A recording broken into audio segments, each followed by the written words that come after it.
आज आहे 27 जुलै 2025 आणि मी आहे आमच्या इथल्या कसुरा नदीवरून पाहू शकता असा पूर गेलेला आहे. सगळ्या शेतकऱ्याचं अतोनात नुकसान झालेलं आहे. तर शासनानं खरं तर या शेतकऱ्याला मदत करायला पाहिजे. या ठिकाणी पंचनामे करून यांना मदत द्यायलाच पाहिजे, कारण की खूप अतिवृष्टीने आमच्या परभणी जिल्ह्यात सगळ्या राज्यात जालना जिल्हा बऱ्याच ठिकाणी ज्या ठिकाणी नुकसान झालं त्यांचं भरपाई द्यायलाच पाहिजे.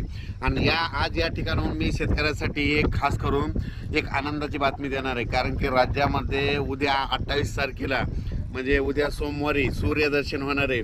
पाऊस थोडी विश्रांती घेणार आहे, म्हणून हा अंदाज लक्षात यायचा. राज्यात सांगायचं झालं तर पूर्व विदर्भ, पश्चिम विदर्भ, दक्षिण महाराष्ट्र, उत्तर महाराष्ट्र, कोकणपट्टी, खानदेश जवळपास 4-5 दिवस सारखा पाऊस चालू होता.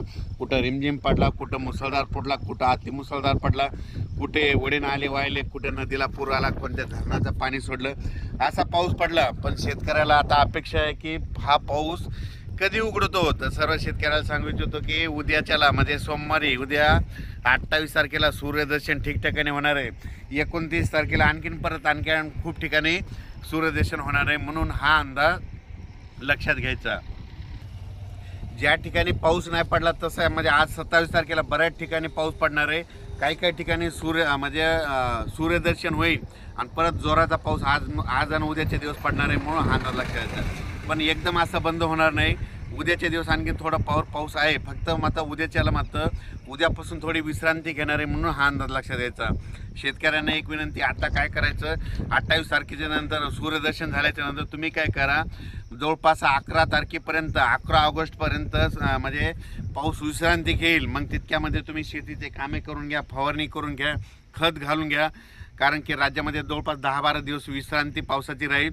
विश्रांती जरी राहिली तर तुम्हाला एक सांगतो की ऑगस्ट महिन्यात देखील समजा 1 ते 11 ऑगस्टच्या दरम्यान भाग बदलत आपला स्थानिक वातावरण तयार होऊन पाऊस पडणार आहे. फक्त जे मोठा पाऊस म्हणतो ते मोठा पाऊस मात्र ऑगस्टच्या दुसऱ्या आठवड्यात येणार आहे, म्हणून हा अंदाज लक्षात येतात. राज्यात आज देखील पूर्व विदर्भ, पश्चिम विदर्भ, दक्षिण महाराष्ट्र, उत्तर महाराष्ट्र, कोकणपट्टी, खानदेश वेगवेगळ्या ठिकाणी दुपारनंतर थोडं ऊन पडेल, पण अर्ध्या एक तासाचा मोठा जोरदार पाऊस ठिकठिकाणी पडणार आहे, पण भाग बदलत पडणार आहे, म्हणून हा अंदाज लक्षात घ्यायचा. पण राज्यात मात्र उद्यापासून मात्र सूर्यदर्शन सोमवारपासून 28 जुलैपासून सूर्यदर्शन होणार आहे, म्हणून खास करून हे अंदाज लक्षात घ्यायचा. ज्या शेतकऱ्यांचं हे नदीकाठचं असं पीक वाहून गेलेलं आहे, तुम्ही काय करायचं, ग्रामसेवक, तलाठी, गावचे सरपंच त्यांना घेऊन तहसीलदाराकडे जायचं आणि त्यांना म्हणायचं पीक पाहणी करा, आमचं नुकसान द्या, असं तरी कमीत कमी म्हणा. कारण की तुम्ही जर स्वतः गेले नाही तर तोपर्यंत तुमची कोणी मदत करणार नाही. वाटल्यात त्यांना बोलून आणा, त्यांना फोटो काढून तिथं दाखवा. म्हणून माझी सगळ्याला विनंती, नसं कसं आहे घर बसले ते कोणी बघायला येत नसतं, म्हणून माझी सगळ्याला विनंती आहे, ठिकठिकाणी असं मुसळधार पावसानं नुकसान झालेलं आहे, म्हणून सर्व शेतकऱ्याला सांगू इच्छितो तुम्ही काय करा, गावचे सरपंच, त्याच्यानंतर तलाठी, ग्रामसेवक, वाटल्या तहसीलदार साहेबांना देखील त्यांना एक निवेदन द्या, आमचे भागात नुकसान भरपाईचं पाणी करा म्हणून. अचानक वातावरणात बदल झाला तर लगेच एक विषय दिला जाईल.